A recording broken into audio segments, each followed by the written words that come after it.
শুরু হতে চলেছে এক অশ্রু সজল সামাজিক যাত্রাপালা, বোনের বিচারে ভাইয়ের ফাঁসি। বোনের বিচারে ভাইয়ের ফাঁসি, বোনের বিচারে ভাইয়ের ফাঁসি।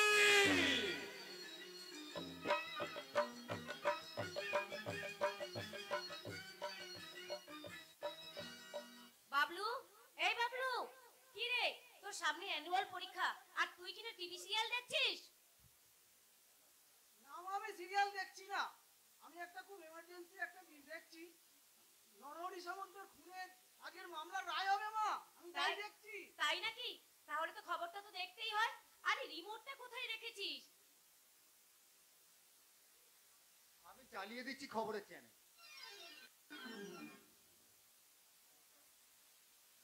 নমস্কার, আমি বনলতা সেন, খবর কলকাতা। সবাইকে স্বাগত ও সুপ্রভাত জানিয়ে আজকে বিশেষ খবরের দিকে দৃষ্টি আকর্ষণ করছি। তুফানগঞ্জের এমএলএ নরহরি সামন্ত, তার খুনের মামলার আজ রায় ঘোষণার দিন। তো আপনারা সবাই সঙ্গে থাকুন। আমি আমাদের আদালত চত্বরের ছবিটা আপনাদের সামনে তুলে ধরবো। সেখানে আমাদের বিশেষ প্রতিনিধি উপস্থিত আছেন, তার নাম বিশ্বরূপ। হ্যালো বিশ্বরূপ, বিশ্বরূপ তুমি শুনতে পাচ্ছ? হ্যালো, হ্যাঁ শুনতে পাচ্ছি বনলতা। হ্যাঁ, নরহরি সামন্ত খুনের মামলার আজ রায় ঘোষণার দিন। তো আদালত চত্বরের ছবিটা দর্শকের সামনে তুলে ধরো। হ্যাঁ বনলতা, আমি একটার পর একটা সকলকে দেখাচ্ছি দর্শকদের। আমি বিশ্বরূপ, আমি খবর কলকাতা থেকে এসেছি।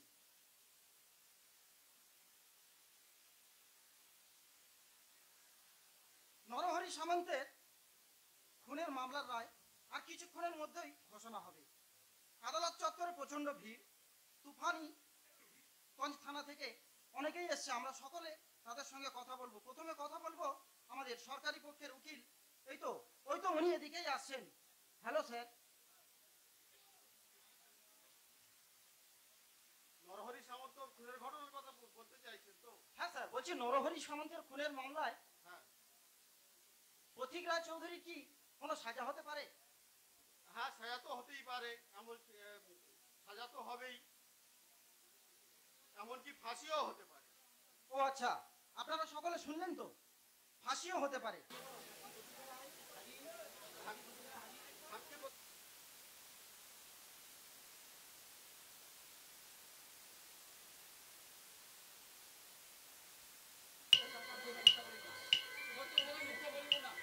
যাহা বলিব সত্য বলিব, সত্য ছাড়া মিথ্যা বলিব না।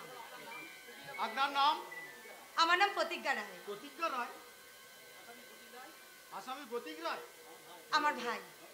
নরহরি সামন্তের খুনের ঘটনা যা কিছু জানেন তা আদালতে সত্য করে খুলে বলুন।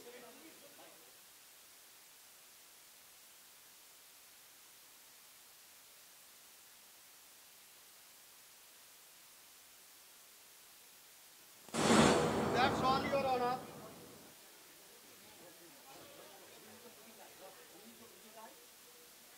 অভিযুক্ত প্রতীক রায় এমএলএ নরহরি সামন্ত ও তার সাগরেদ আনোয়ার হোসেনকে নৃশংসভাবে খুন করেছেন, তাতেও তিনি ক্ষান্ত হননি।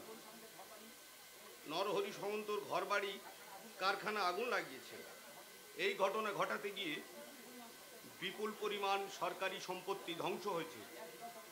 এক বিরলতম ঘটনা নয়, জঘন্যতম।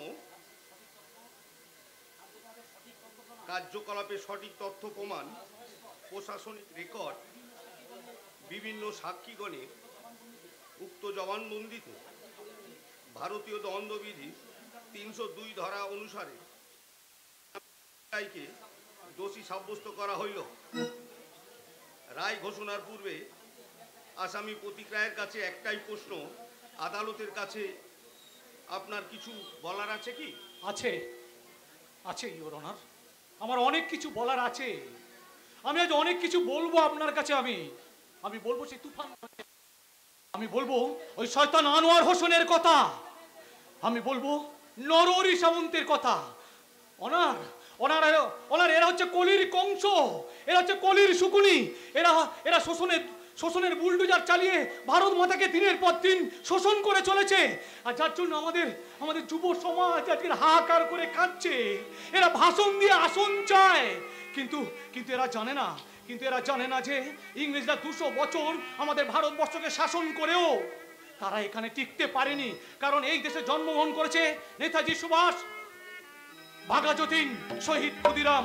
তাই তো নির্ভীক কণ্ঠে আমরা বলতে পারি, কারার ওই লৌহ কপাট ভেঙে ফেলে করলে লোপাট, রক্তপূজার পাষাণ বেদী। কারার ওই লৌহ কপাট ভেঙে ফেলে করলে লোপাট, রক্তপূজার পাষাণ বেদী।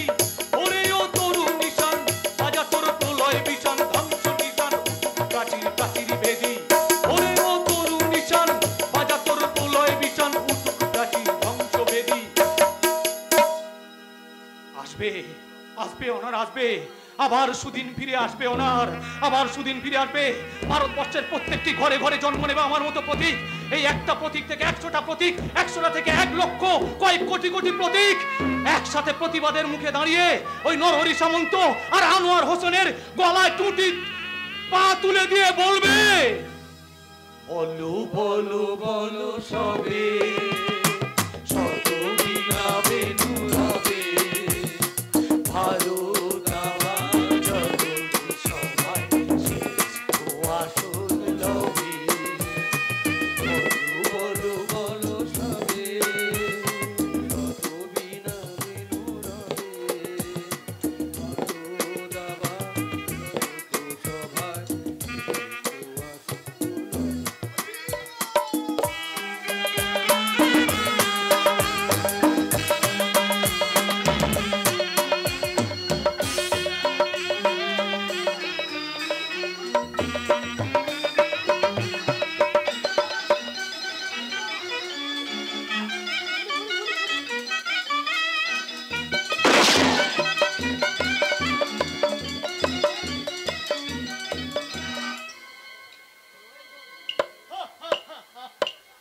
আমি নীলাদ্রি সামন্ত, আমার নাম সমর সাপই।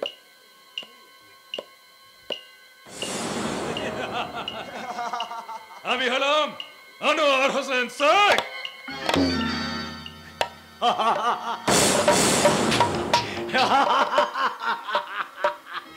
এমএলএ সামন্ত নরহরি, মুখে যা বলি কাজে তাই করি।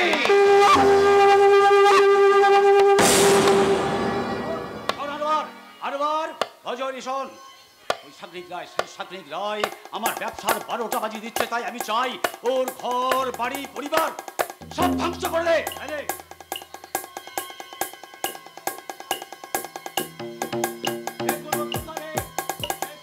প্রকারে সাগ্নিক রায়ের পরিবার ধ্বংস করা চাই।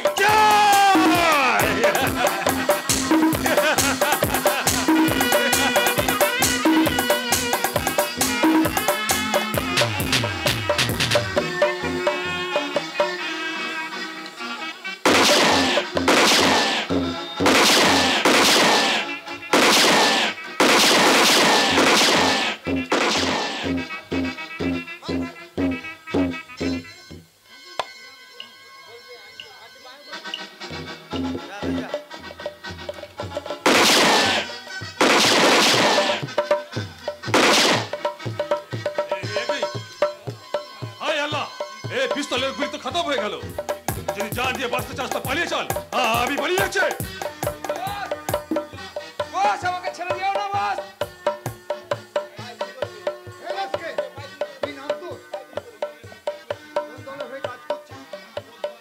আমি বলতে পারবো না।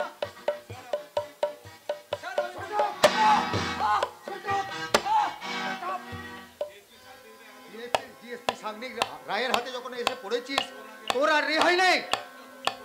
ভালো চাস তো সব বলে দে। বলতে পারবো না, আমি বলতে পারবো না। আমার পরিবারকে গোড়া শেষ করে দেবে। বল বল বল রাস্কেল, বল চল চল থানায় চল বলছি।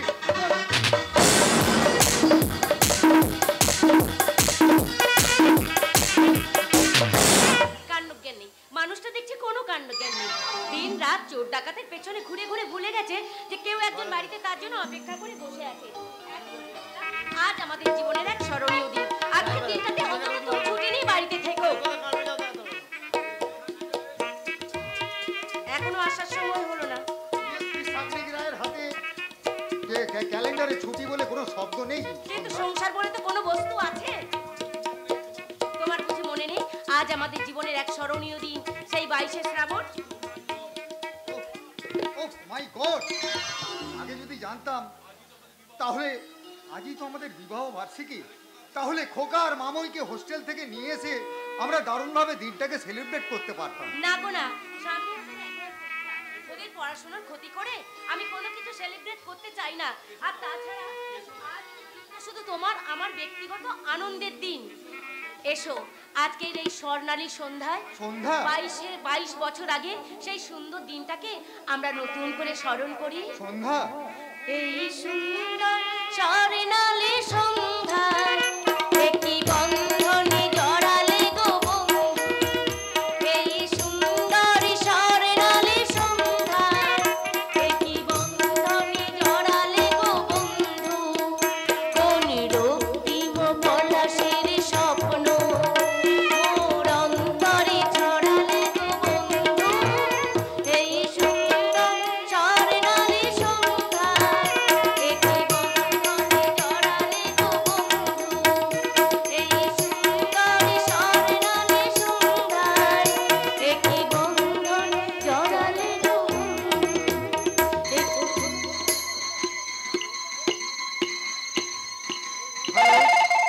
Hello, DSP Sagni Roy speaking. What, ক্রিমিনালটাকে পাওয়া গেছে? হ্যাঁ আমি আসছি, এক্ষুনি আসছি। কি হয়েছে গো? আর বলো না, কোনো এক স্মাগলিং গ্যাংয়ের 2 ক্রিমিনালকে তাড়া করে একজন পালিয়ে গেল, আর একজনের বাড়িতে লুকিয়ে আছে। সে কি? ওই ক্রিমিনালটার সন্ধান পাওয়া গেছে। এক্ষুনি তাকে অ্যারেস্ট করতে না পারলে ক্রিমিনালটা হয়তো পালিয়ে যাবে। আমি আসছি সন্ধ্যা, বাকি কথা এসে হবে। আমি আসছি। যেও না, আমার একটা কথা শোনো। তুমি ফিরে, আরে আমার কথাটা তো শোনো। কি হবে এখন, কি হবে? ওর যদি কোনো বিপদ হয়? না না, তা কেন হবে? আমার স্বামী কত বড় পুলিশ অফিসার, অন্ধকার জগতে সবাই তাকে জমের মতো ভয় করে। সেই ক্রিমিনালটাকে অ্যারেস্ট করে খুব শিগগির সে ফিরে আসবেই। আসবে না, কে? কারণ তোমার স্বামী এখন ওই ভুয়ো আসামিটার সন্ধানে সারা শহর চরকির মতো ঘুরবে, আর আমি তোমাকে এখানে তুর্কি নাচিনা চাপ। সামন্ত নরহরি, মুখে যা বলি কাজে তাই করে। কি চাই এখানে? ডিএসপি হয়ে তোমার স্বামী আমার গ্যাংয়ের ছেলেদের একটার পর অ্যারেস্ট করে আমার সারা ব্যবসার 12টা বাজিয়ে দিচ্ছে। আমি তোমার স্বামীর 12টা বাজিয়ে দেব।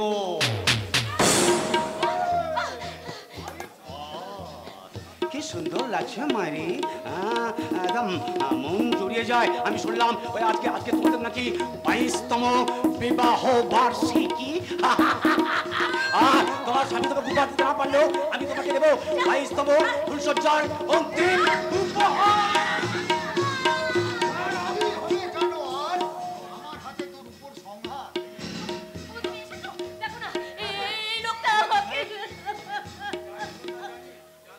জানি সন্ধ্যা, জানি ওই স্কাউন্ডলেলটা জানে না একজন পুলিশ অফিসার, তার থেকে একজন পুলিশ অফিসারের বুদ্ধি আর সাহসটা অনেক বেশি।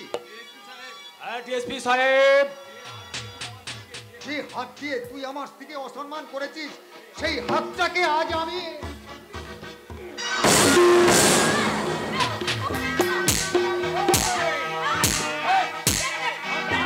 মার মার মার, আনোয়ার ওকে ওদিকে টেনে নিয়ে যা, গিয়ে মার। আর আমি ততক্ষণ ডিএসপি সাহেব দেখো ওর সুন্দর স্ত্রীকে আমি কিভাবে আদর করি।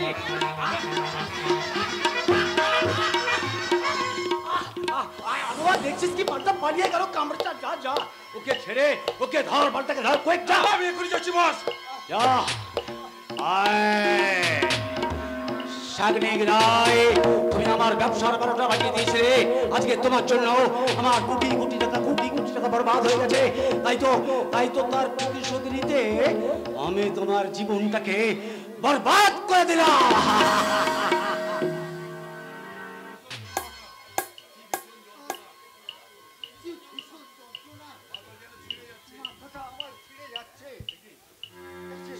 বেঁচে আছে? তুমি চোখ দুটো বাঘের মতো জল জল করছে, হিংস্র হায়নার মতো লালা ঝরছে। তুমি কি একটা মানুষ না একটা নরক পশু? আচ্ছা, তবে কি ডিএসপি সাহেব পাগল হয়ে গেল? এরকম ভুল বকছে কেন? মানে এরকম ভুল বকছে কেন? ডিএসপি সাহেব পাগল হয়ে গেল? হ্যাঁ, সর্বনাশ হয়ে গেছে। কি হয়েছে? নদীতে ঝাঁপ দিয়ে আত্মহত্যা করেছে। তাহলে কি হবে এখন? কিন্তু বলছিলাম কি ডিএসপি সাহেব এমন করছে কেন? আরে ওই আঘাতের পর আঘাত পেয়ে না একদম পাগল হয়ে গেছে। চল আমরা খেলাটা শুরু করি, চল।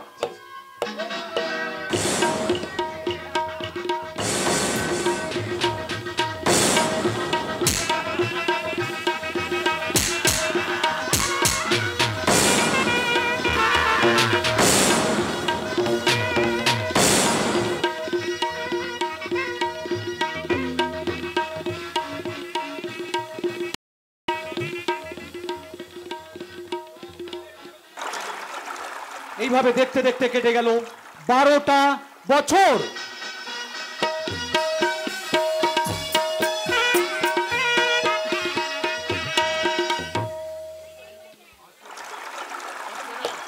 কোনো মাছই দেখতে আসছে না। সেই সকাল থেকে বসে আছি পুকুরে চার ফেলে বড়শিতে টোপ খেতে, অথচ কোনো মাছই দেখা নেই। ঠিকটা গুটিয়েই নেই।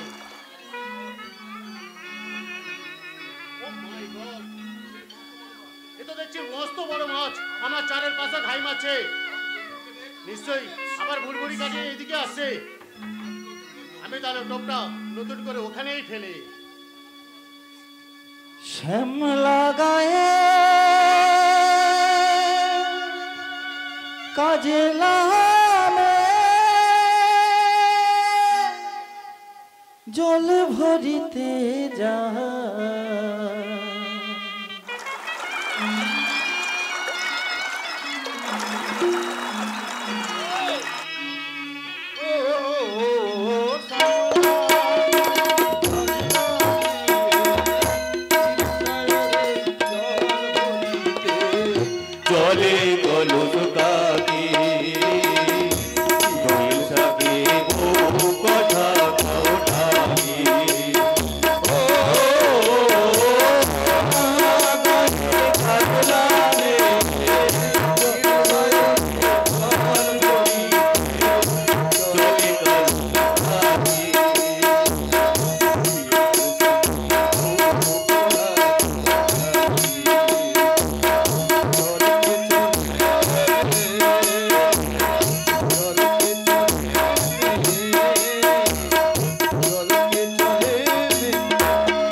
তাই তো আমি পদ্মদিকে চলে স্নান করতে এসেছি। শুদ্ধ হয়ে স্নান করে এই কলসিতে জল ভরে তারপর আমি ঘট বসাবো। না যাই, অনেক দেরি হয়ে গেল, তাড়াতাড়ি স্নানটা সেরে ফেলি।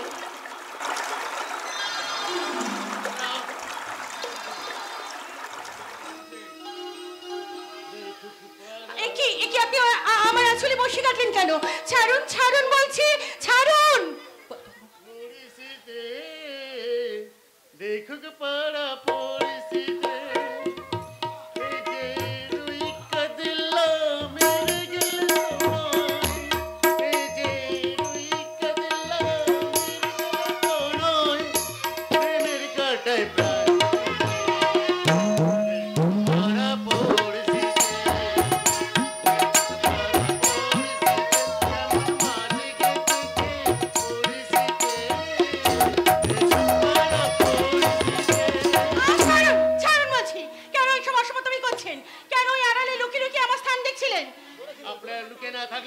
আপনার গোপন অলংকারগুলো দেখবো কি করে? আপনার কি লজ্জার মধ্যে কিচ্ছু নেই? লজ্জা তো তোমাদের ভূষণ, আর অলংকার, ওই অলংকারের সামান্য কিছু গিফট দিয়ে আমাকে মন প্রাণটা ভরিয়ে দাও না ডার্লিং। তবে রে লম্পট,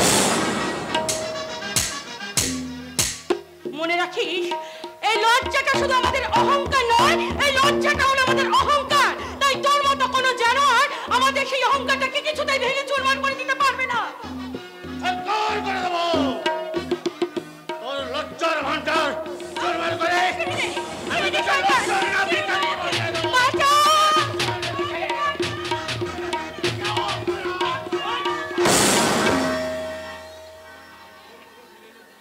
মানুষ থেকে মানুষ আসে বিরুদ্ধতার ভিড় বাড়ায়, মানুষ থেকে মানুষ আসে বিরুদ্ধতার ভিড় বাড়ায়। আমিও মানুষ, তুইও মানুষ, তফাৎ শুধু सिर দাঁড়ায়। रिश्तों में मैं तुम्हारे बाप लगते हूँ, लेकिन ये लोग मुझे कहता है हीरो।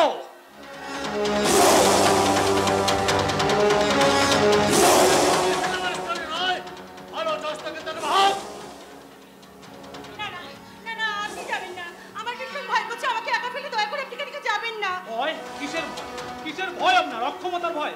ও যদি ওর পাশবিকতার দম্ভে আপনার ক্ষতি করতে আপনার দিকে হাত বাড়াতে পারে, তাহলে আপনি বা আপনার সর্বশক্তি দিয়ে ওকে বাধা দিতে পারছেন না কেন? যান ম্যাডাম, যান, উচিত শিক্ষা দিয়ে দিন। যান যান যান যান। ঠিক বলেছেন, ঠিক বলেছেন আপনি। কিছুতেই ছাড়বো না। ওরে জানোয়ার, তুই কি মনে করেছিস আমি শুধুমাত্র নারী? নারী আমি নারী নই, আমি হলাম গিয়ে নাগিনী।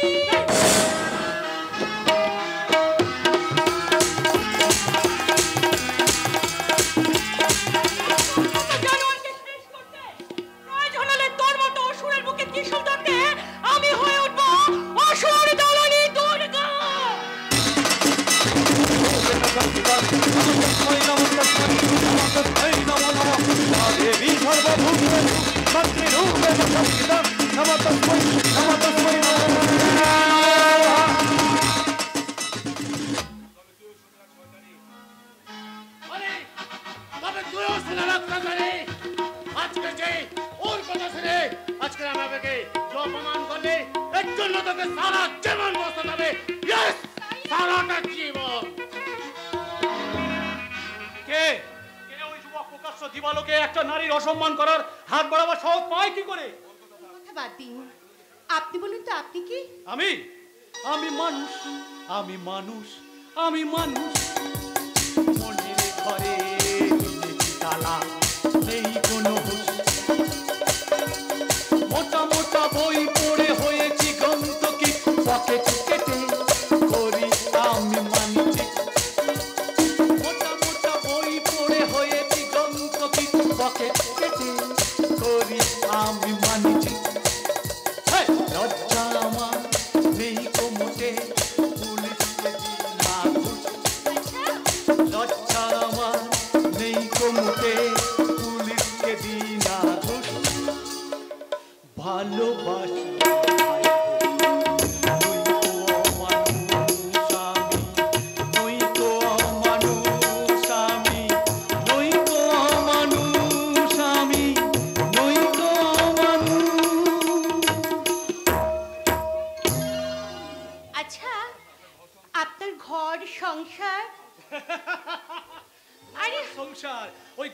সংসার সবকিছু ভাগ্য আমার থেকে কেড়ে নিয়েছে জানেন। তাই তোমার এই পথই আমার ঘর, পথই আমার সংসার। তাহলে আপনার আত্মীয় পরিজন? ঘর সংসার নেই, তার উপর আপনি আত্মীয় পরিজন। জানেন ওই আত্মীয় পরিজনের তালিকাটা না আমার থেকে অনেক অনেক দূরে। আর এই পৃথিবীতে আমি শুধু একা, বড় বড় একা। তাহলে আপনার বাবা মা? বাবা থেকেও না থাকার মতো স্মৃতিশক্তি উন্মাদ। আর আমার মা 12 বছর আগে আকস্মিক দুর্ঘটনায় মারা গিয়েছে। কি বলছেন আপনি? বিশ্বাস করুন, বলতে পারিনি আমার মায়ের সেই মধুমাখা হাসি মুখখানা। প্রতি রাতে আমি আমার মায়ের মুখখানা দেখতে পাই। প্রতি রাতে স্বপ্নে আমার মা আমার কাছে আসে, আমার মাথায় হাত দিয়ে আমাকে সান্ত্বনা দেয়। আর আমি আমার মায়ের মুখখানা ধরে আমি বলি, মধুর আমার মায়ের হাসি, চাঁদের মুখে ধরে মাকে মনে পড়ে আমার মাকে মনে। আপনি যাবেন আমার সঙ্গে আমাদের বাড়িতে সেখানে আমার মা আছে। আমার মাকে দেখলে আপনার মা হারার যন্ত্রণাটা অনেকটা কমে যাবে। যাবেন আপনি আমার সঙ্গে? যেতে তো বলছেন, কিন্তু কোন অধিকারে যাব? যদি বলি কোনো এক নতুন সম্পর্কের অধিকার।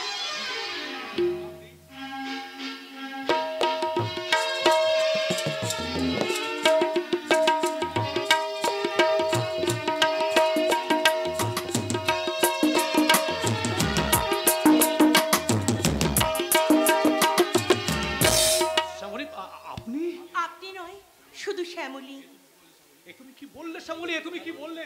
যে মানুষটা তার যাযাবরী জীবনটাকে অনিশ্চয়তার স্রোতে ভাসিয়ে দিয়েছে, তাকে কি তুমি পারবে এত সহজে ঘর বাঁধার খেলায় ফেরাতে?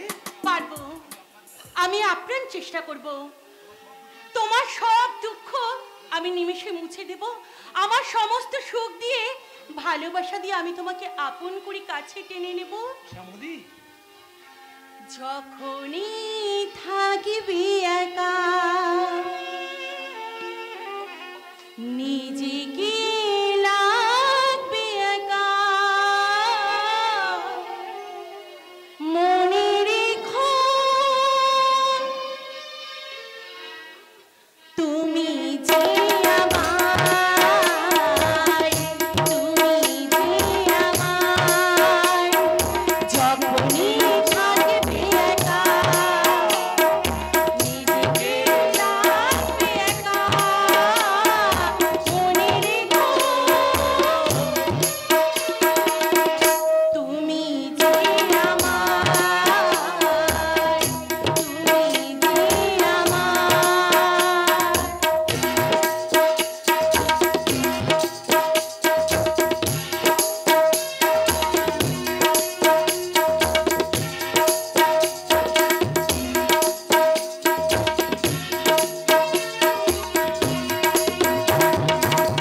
বিরহ দাও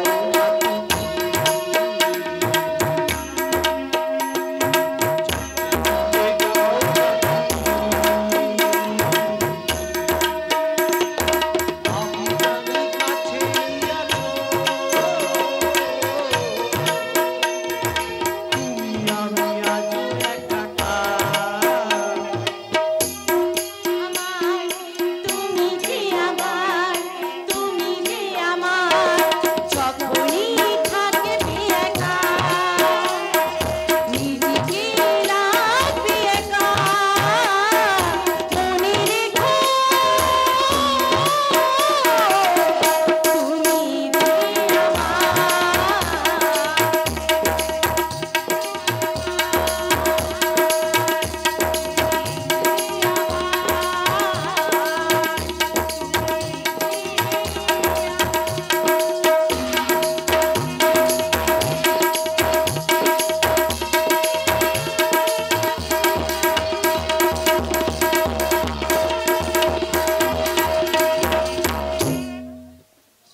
হ্যালো,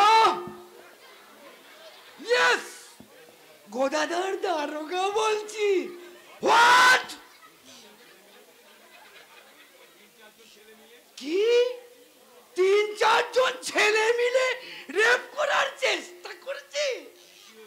আরে বাবা, কি হয়েছে? অন্য কিছু ধর করছে না, রেপ করার চেষ্টা করছে। আরে বাবা, জোর জবরদস্তি না করে ওদের দলে নাম লিখে নিজেকে মौज মস্তি করতে শুরু করে দেন। দেখবেন কে আগে ব্যাট করবে, এই নিয়ে ওরাই মারপিট শুরু করে দেবে। আজব ব্যাপার। কি ডেঞ্জারাস মহিলা দেখুন, ইয়ং 4-4টে খেপা সারের মধ্যে এই দারোগাকে ঠেলে দিতে চাইছে। আরে মশাই, দারোগা বলে কি ওরা আমাকে রেহাই দেবে ভেবেছে? আজকাল পুলিশরাই বেশি কেলা খাচ্ছে, জানেন?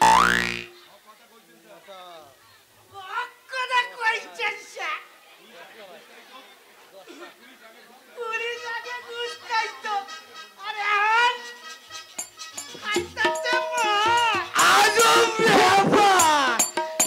তোর আমার এখানে কি দরকার?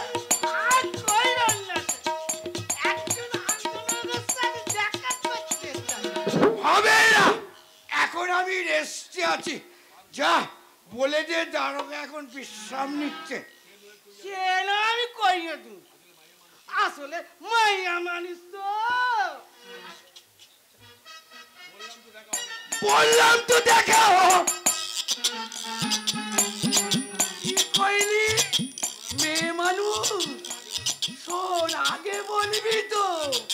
মেয়ে মানুষ হলো অবলাজি, ওদেরকে হেলাফেলা করিস না। কোথায় কোথায় তোর ওই মেয়ে মানুষটি?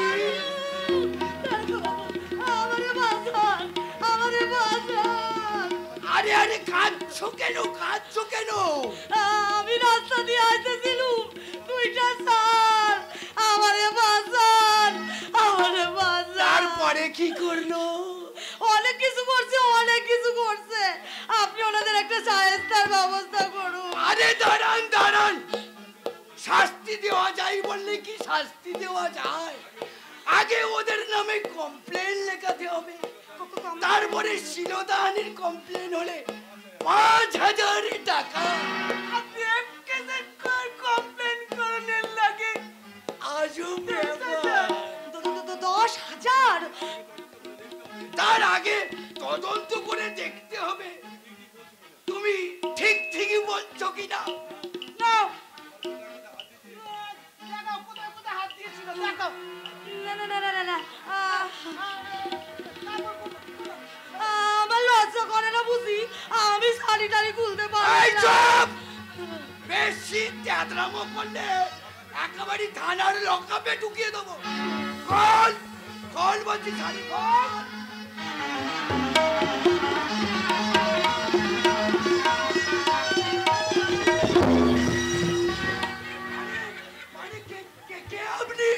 আমি ডিএসপি প্রতীক্ষারা।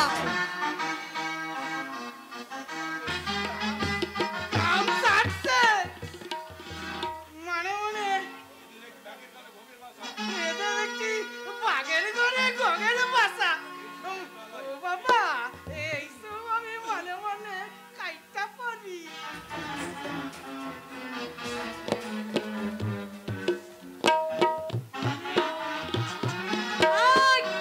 তুমি তো পুলিশ জাতির কলঙ্ক। তোমার মতো চরিত্রের জন্য জেনে গেছে বলে আমাদের দেশের আজকে সাধারণ মানুষ যেখানে সেখানে তোমাদের পুলিশকে যখন তখন গণধোলাই দেয়। তোমাদের মতো পুলিশরা সে জনগণের হাত থেকে বাঁচার জন্য নিজেদের মুখটা টেবিলের তলায় ফাইল দিয়ে লুকাও। আমার ভুল হয়ে গেছে ম্যাডাম, বুঝতেই তো পারছেন। এলাকার নেতা মন্ত্রীদের মতো কাজ না করতে পারলে কোথায় যে বদলি করে দেবে।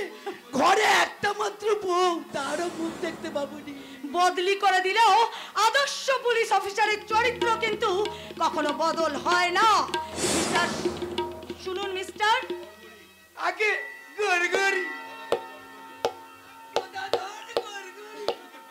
নেতাদের পায়ে গড়াগড়ি না দিয়ে নিজের সিতারাটাকে সোজা করে দাঁড়ান। মনে রাখবেন, ওই নেতাদের ক্ষমতা কিন্তু 5 বছর আর আমাদের ক্ষমতা 25 বছর।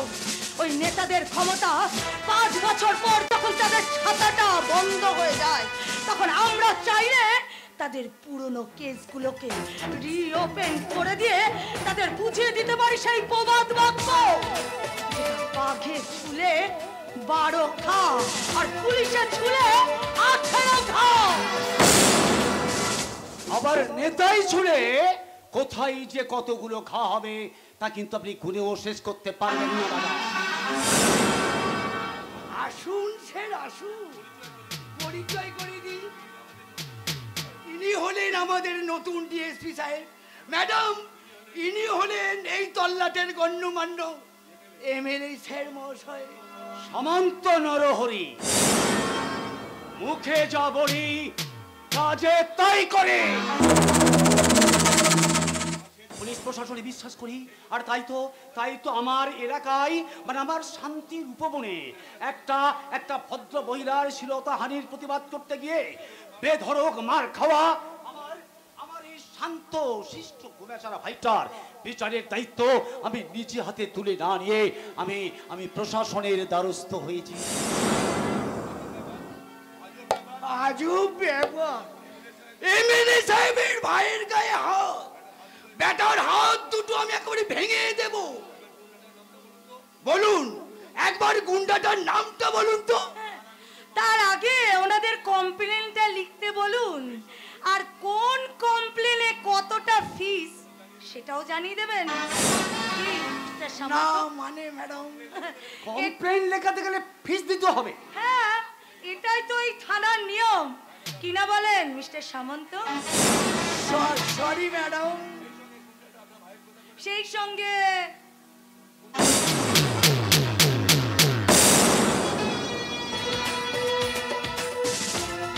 আপনার এই গোবেচারা ভাইকে কোথায় কোথায় পিটিয়েছে তা তো তদন্ত করে দেখতে হবে। নিন ভাইকে এবার এই জামা কাপড়টা একটু খুলতে বলুন। জামা কাপড় খুলবো? Sorry madam. থামুন আপনি। কোন নিয়ম কার উপর কখন প্রযোজ্য হবে সেটা আপনি নিজে জানেন না। অপদার্থ তো পুলিশকে আপনারাই বানিয়ে রেখেছেন। শুনুন মিস্টার, আপনার ভাইকে যে পিটিয়েছে তার নামে ডিটেইলসটা এখানে কমপ্লেন ভাবে জানিয়ে যান। এই গায়ে গুন্ডাটার নামটা বলে দিন রাত্রি। আমি ওকে এই এলাকায় কোনোদিন দেখিনি দাদা। বলছি নাম জেনে কি করবেন? বলে দে কত হাইট। নো প্রবলেম, গুন্ডাটার নামটা একবার বলুন। পাতালের তলায় থাকলে আমি সেখান থেকে টেনে আনবো। বললাম মোটামুটি হাইটটা একবার বলুন। হাইট 6 ফুট, গায়ের রং ফর্সা, চেহারা ফান্টুস অবলিক লালটুস, যেটা খুশি বসিয়ে নিতে পারেন। দাদা এই সেই গুন্ডাটা। কি তুই? আইসি তোমার সাহস তো কম নয়। তুমি আমার ভাইয়ের গায়ে হাত তোলো। আগে যদি জানতাম তোমার চামড়াটা তুলে নিতাম। এটা কোনো ছাগল বা পুলিশের খাকির চামড়া নয়, তাই যখন খুশি আপনি সাজিয়ে নেবেন। এই চামড়া তো ছাড়ানো দূরের কথা, যদি আপনি স্বপ্ন দেখেন যে চামড়াটা টাচ করছি, ওই স্বপ্ন দেখার চোখ দুটো তুলে নেবো। আন্ডারস্ট্যান্ড? তুই এই এর ভাইকে কি মেরেছিস? তোকে বারবার বলা হচ্ছে রাস্তায় কে একদম গুন্ডামি। পুলিশের চাকরি করতে করতে তোর মাথাটা একদম পুরো নষ্ট হয়ে গেছে। এটা চোর ছাচর গুন্ডা মস্তান মাথা মোটাদের সাথে মিশতে মিশতে তোর মাথাটাও যে মোটা হয়ে গেছে। তাই বলছিল দিদি, ওই পুলিশের চাকরিটা তুই ছেড়ে দে। এই মাস্তানটা আপনার ভাই, এই মাস্তানটা আপনার ভাই। তাহলে নিন নিন নিন ওকে অ্যারেস্ট করুন। আরে থামুন মোটাই থামুন। আমি আপনার ভাইকে পেটাতে যাব কোন দুঃখে? আপনার ভাইকে তো একটা মেয়ে ছেলে মেরেছে। দাদা এরা সব মিথ্যা কথা বলছে। আমি কোনো মেয়েটার সাথে খারাপ ব্যবহার করিনি। তবু সেই মেয়েটার সবই চক্রান্ত দাদা। তোমার আমার বদনাম করার জন্য এরা সেই মেয়েটাকে দিয়ে আমাকে বদনাম করছে দাদা। এরা সব চক্রান্ত দাদা। ভালো করে শুনে নিন, আপনার ভাই একটা মেয়ের শ্লীলতাহানি করবার জন্য হাত বাড়িয়েছিল, আর সেই মেয়েটাই আপনার ভাইকে উত্তম মধ্যম পেয়ে দিয়েছে। সেই মেয়েটি যদি আপনার ভাইকে পিটিয়ে থাকে, আর সেই মেয়েটি যদি আপনার ভাই নামে এখানে এসে কমপ্লেন লেখায়, তাহলে কিন্তু আমি আপনার ভাইকে অ্যারেস্ট করতে বাধ্য। করবেন করবেন, নিশ্চয় করবেন। আইন তো আইনের পথেই চলবে, এটাই তো আশা করি। সামন্ত নরহরে মুখে যা বলি কাজে তাই করে।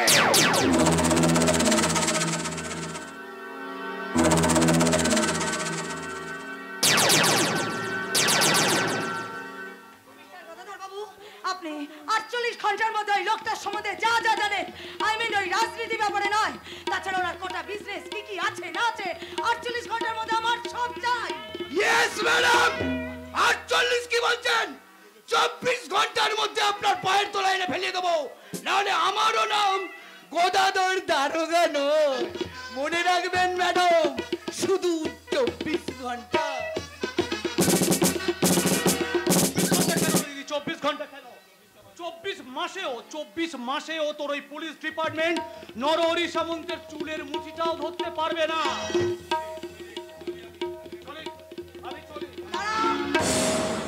তোর সঙ্গে আমার কথা আছে। একটা মেয়ে যদি ওই গুন্ডাটার ভাইটাকে মেরে থাকে তাহলে ওরা কেন তোর নামে এখানে এসে কমপ্লেন করতে এলো? এটা আপনার পুলিশ ডিপার্টমেন্ট তদন্ত করে দেখুন। আর তাতে যদি তুই দোষী সাব্যস্ত হোস তাহলে কিন্তু তুই আমার কাছ থেকে রেহাই পাবি না। জানি ম্যাডাম, জানি। এই জন্য তো কথায় বলে পুলিশ কারোর বাবাও নয়, পুলিশ কারোর মাও নয়। ওরা ওদের পদোন্নতির স্বার্থে, স্যালারি বৃদ্ধির স্বার্থে বাবা মা আত্মীয় স্বজন এমনকি কাছের মানুষটাকে পর্যন্ত আইনের কাঠগড়ায় দাঁড়াতে দ্বিধাবোধ করে না। কিন্তু মা বাবার খুনিকে সে কোনোদিন শাস্তি দিতে পারে না। চুপ, আমি কোনো পুলিশের ভাই নই। এন্না করি রে দিদি, এন্না করি। তোর এই পোশাকটাকে আমি ঘেন্না করি।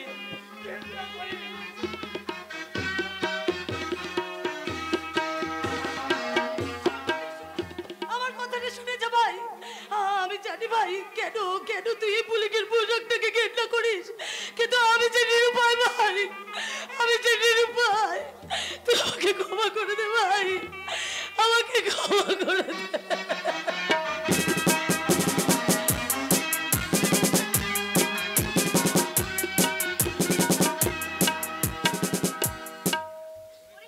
ছাড় হতভাগারা, নইলে আমি পড়ে যাব যে।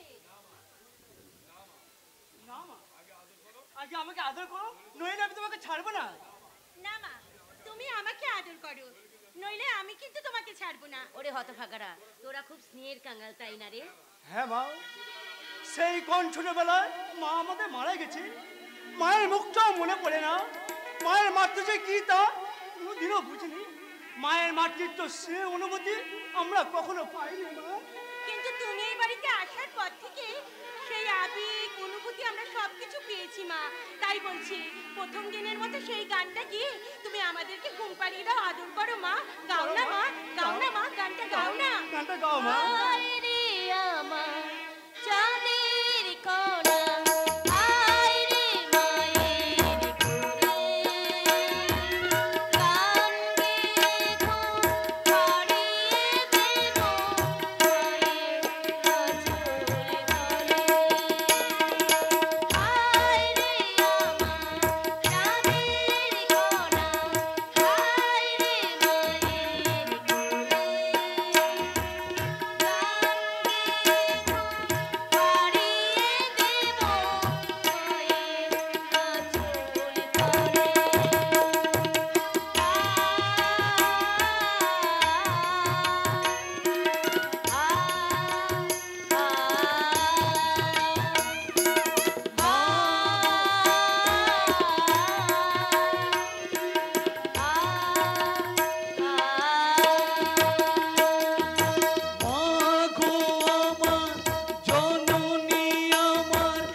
পড়াতেন, কিন্তু এই গানটা উনি কেমন করে জানলেন? কিন্তু প্রতীকটা এই গানটা তুমি কেমন করে জানলে?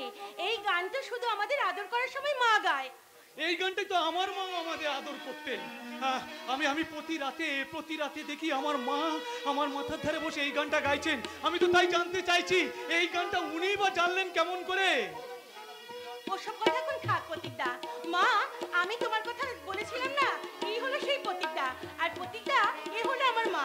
জানো মা, প্রতীকদার ভীষণ কষ্ট, ভীষণ দুঃখ, কারণ ওর তো মা নেই। তাই তাতে কি হয়েছে বাবা, আমি তো আছি।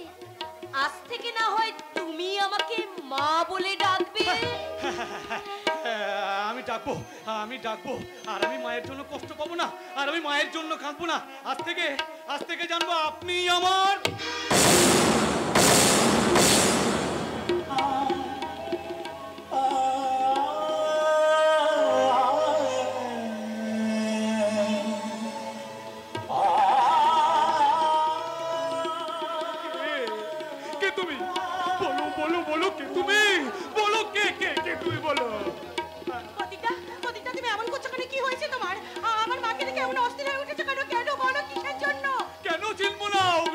কেন চিনব না? উনি তো আমার গর্ভধারিণী মা। জননী জন্মভূমিশ্চ স্বর্গাদপি গরীয়সী, জননী জন্মভূমিশ্চ স্বর্গাদপি গরীয়সী, জননী জন্মভূমিশ্চ স্বর্গাদপি গরীয়সী। তোমার মা বুঝি আমারই মতো দেখতে ছিলেন, তাই তুমি ভুল করে আমাকে তোমার নিজের মা ভেবে নিয়েছো, তাই না? ভুল নয় মা, ভুল নয়। তোমার ওই মমতা ভরা মুখটা আমার যে বড্ড চেনা, তোমার ওই কণ্ঠের মধুমাখা খোকা, এই খোকা খোকা ডাকটা আমার যে অনেক দিনের জানা। অসম্ভব! যাকে তাকে খোকা বলে ডেকে আমাদের মাতৃত্বকে ভাগ করে দিতে পারে না।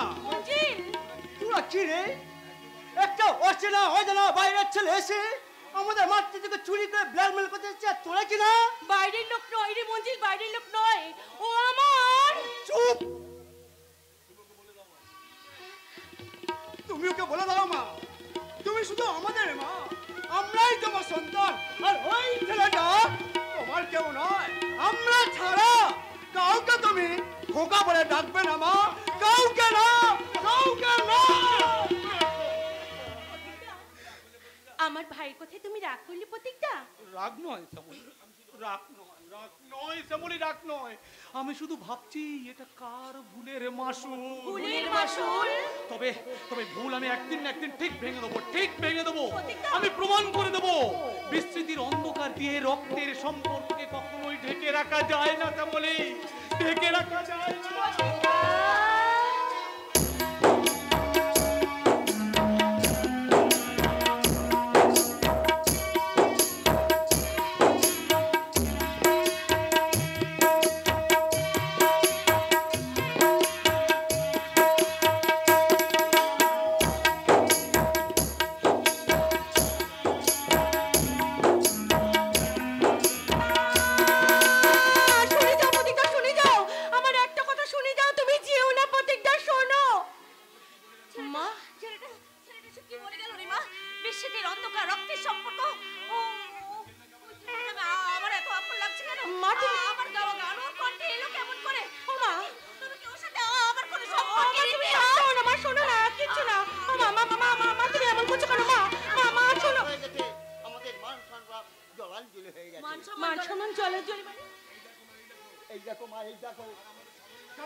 আমাদের শ্যামলীর নামে চারিদিকে পোস্টার টাঙিয়েছে। এই নরহরি সামন্তের ভাই নীলাদ্রি সামন্ত কোন একদিন শ্যামলীকে শ্লীলতাহানিতা করেছিল, কারাগারে পোস্টার ছাপিয়ে তার প্রতিবাদ করেছিল। নরহরি সামন্তের ভাই আমাদের গায়ের মেয়ে শ্যামলীকে নাকি ছিনিমিনি খেলেছিল। তার জবাব দাও। না না না, মিথ্যে দাদা, এ সম্পূর্ণ মিথ্যে। না, সত্যটাকে চাপা দিয়ে মিথ্যে পোস্টায় দিই। দাদা তুমি বিশ্বাস করো, এমন কোনো ঘটনা আমার সঙ্গে ঘটেনি দাদা। এবার তোর কি হবে রে শ্যামলী? এই ঘটনা জানার পর কে তোকে বিয়ে করে বলতে পারি? দাদা মাগো, এখন আমি কি করব তুমি বলতে পারো? শ্যামলীকে নিয়ে তুই এক্ষুনি থানায় যাবি না। ওই নরহরি নম্বর ভাইটাকে তুই উচিত শিক্ষা দে। তাই দিন যত খুশি শাস্তি দিন। আপনারা বলুন আমার ভাইয়ের কি শাস্তি চান, মানে কি দিয়ে পেটাবেন, যা খুশি করুন। মানে আমি সামন্ত নরহরি, আমি অন্যায়কে ঘৃণা করি, তাই তো আপনাদের কাছে আসা। মানে আপনারা যা শাস্তি দিন, আমি ওই কোনোদিন আমার ভাইয়ের মতো একজন ধর্ষককে। চুপ করুন বলছি, দয়া করে আপনি চুপ করুন। আপনার কাছে আমি হাত জোড়া করে বলছি, দয়া করে আপনি এখান থেকে চলে যান। আমার সঙ্গে এমন কোনো ঘটনা ঘটেনি, এসব একটা ষড়যন্ত্র। ষড়যন্ত্র? হ্যাঁ, আমার ষড়যন্ত্র।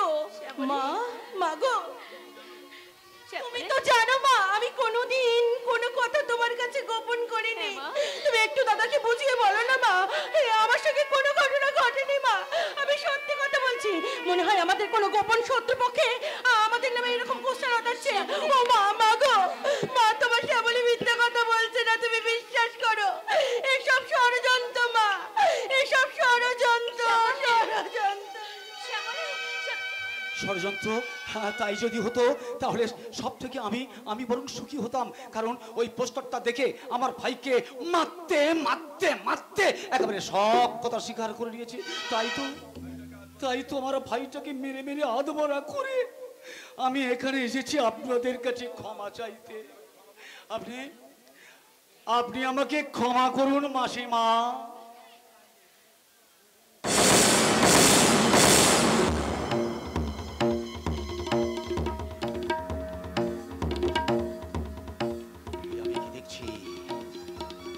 দেখছি 12 বছর আগে খুন হয়ে যাওয়া ডিএসপি সাত্বিক রায়ের স্ত্রী, নাকি তারই মতো দেখতে অন্য কোনো মহিলা?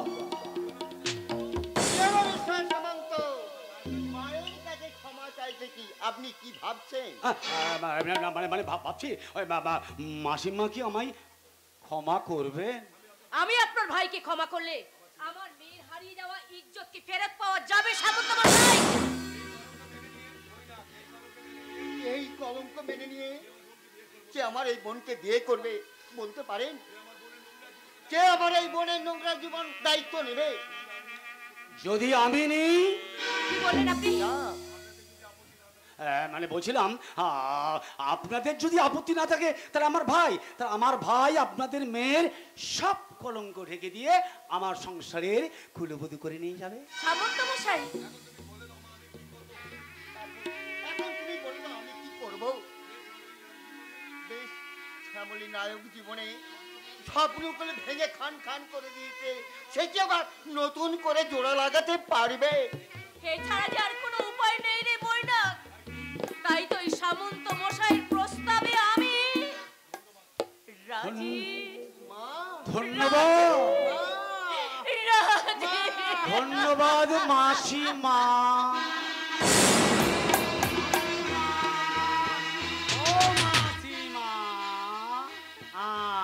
মাসিমা ও আপনারা যা ডিসিশন নিলেন দারুণ। আমি সামন্ত নরহরি, আমি অন্যায়কে ঘৃণা করি, তাই তো আপনাদের প্রস্তাবে রাজি মাসিমা।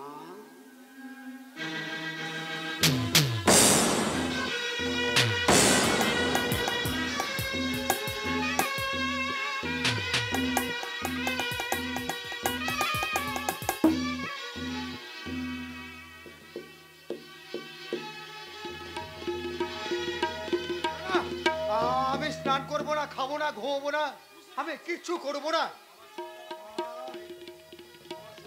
আমার সন্ধ্যা খাবার বেড়ে না দিলে আমি ওই খাবার মুখেই তুলবো না।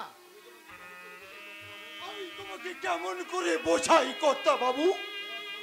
তোমার সন্ধ্যা আর কোনোদিন তোমার জন্য খাবারের থালা সাজিয়ে হাতে করে নিয়ে আসবে না।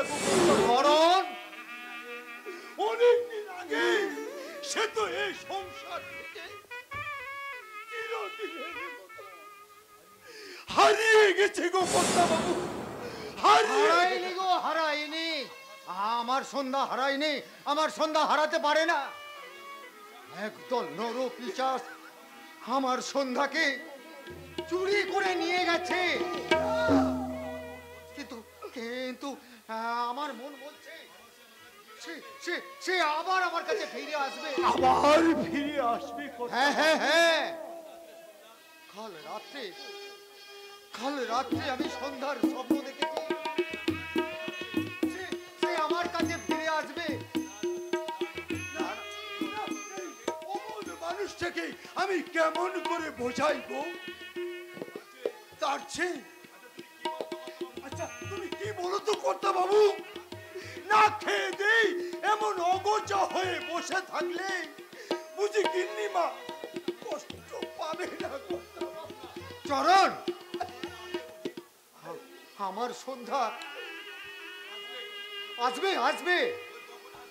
কই কই কই আমার সন্ধ্যা কখন আসবে? একটু পরেই আসবে।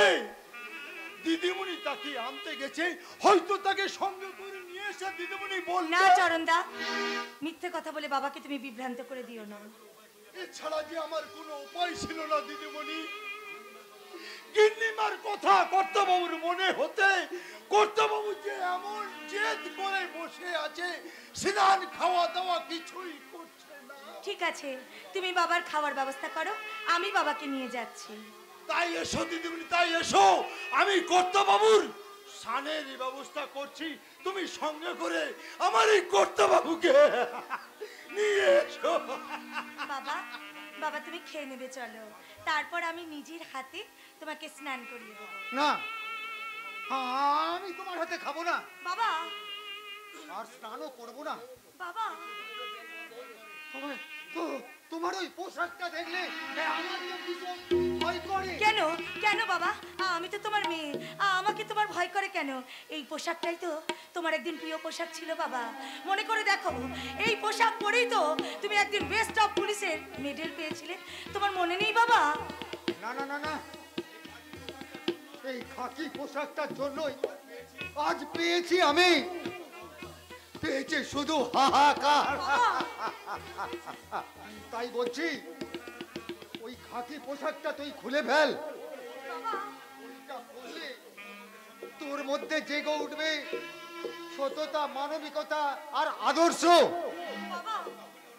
আর তখনই তোরা ওরা শেষ করে দেবে। ওরা কারা বাবা? বলো বাবা, বলো ওরা কারা? তুমি চুপ করে থেকো না, বলো বাবা, বলো ওরা কারা? কাদের জন্য তোমার জীবনটা জকালে শেষ হয়ে গেছে? কাদের জন্য আমাদের মা হারিয়ে গেছে? বলো বাবা, বলো। আমি বলতে পারবো না। আজ আমি চুপ করে থাকবো না রে দিদি, আজ আমি চুপ করে থাকবো না। বলো বাবা, বলো প্লিজ প্লিজ, তুমি একবার ভালো করে মনে করে দেখো কাদের জন্য আমাদের মা খুন হয়ে গেছে। বলো বলো বাবা, বলো প্লিজ, তুমি বলো। না না, আমি কিচ্ছু মনে করতে পারছি না। মনে পড়েছে, মনে পড়েছে, হ্যাঁ মনে পড়েছে। ওরা আমার স্বপ্নগুলোকে খুন করেছে, আমার আশার পাপড়িগুলোকে একটা একটা করে ছিঁড়ে সর্বনাশ করে দিয়েছে বাবা। কিন্তু কি বাবা, কি বলো?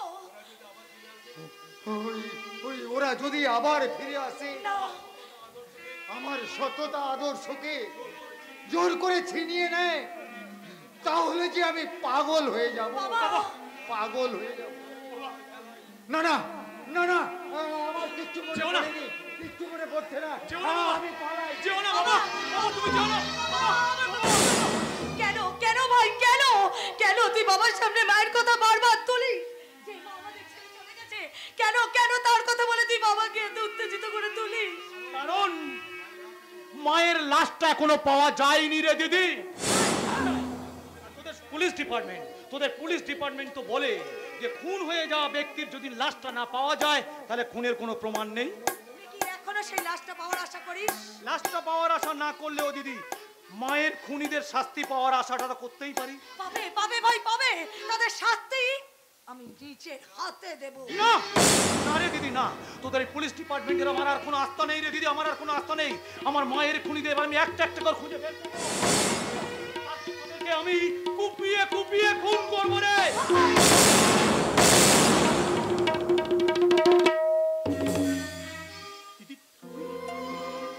খুব মস্তান হয়ে গেছিস তাই না? নিজেকে খুব বড় মনে করিস। কি মনে করেছিস চাকরি পেয়েছি বলে মায়ের বেদনা আমার বুকে কাঁদে না, বাবার যন্ত্রণা আমার বুকে কাঁদে না। আমি পুলিশের পোশাকটা পরেছি বলে আমার মনে কোনো কষ্ট নেই, তাই না? যে হাত দিয়ে তোকে ছোটবেলা থেকে এত আদর করেছি, সেই হাত দিয়ে আজকে তোকে আমি মেরেছি ভাই। ক্ষমা করে দে ভাই, ক্ষমা করে দে। কাঁদিস না রে মোছরে নয়ন, কান্না হাসির খেলা এই তো জীবন। কাঁদিস না রে